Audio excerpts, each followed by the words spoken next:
সন্ততি নেই।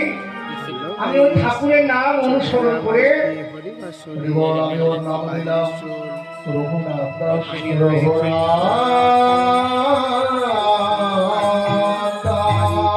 আমি ওর নাম দিলাম রঘুনাথ।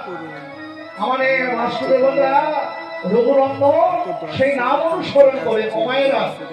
আজকাল আমরা ছেলে মেয়েদের নাম যদি ঠাকুরের নাম রাখতে যাই না, এটা আবার নাম রাখি, তাই তো এখন নাম রাখা হচ্ছে বাবা সব চিত্ত তারকাদের নাম অনুসরণ করে।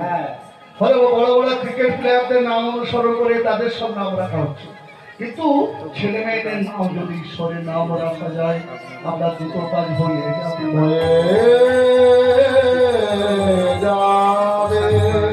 হরিবল তার প্রভা রেখে গেছে। ও জানি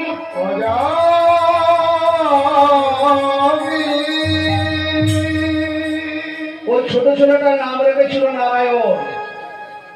নারায়ণ আয়, নারায়ণ খায়, নারায়ণ এখানে বস, নারায়ণ এটা কর, নারায়ণ এটা ওটা কর। এবার যখন জমদূত এসেছে অজামিলকে আনতে, আর এদিকে বিষ্ণুদূত এসে গেছে।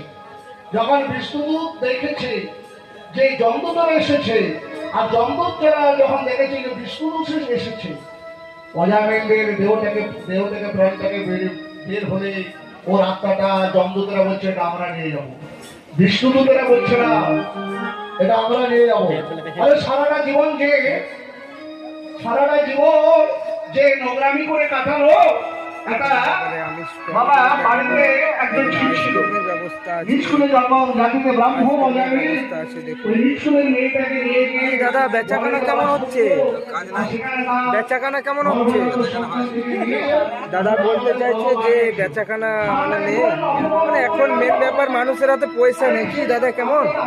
সুন্দর, আপনারা আসুন। আমরা কি করছি? কত ভক্ত নারায়ণ নারায়ণ নারায়ণ নারায়ণ বলতে বলতে সে দেহ থেকে তার প্রাণ বায়ু বেরিয়ে গিয়েছিল বলে সে আত্মাটা চলে গেল।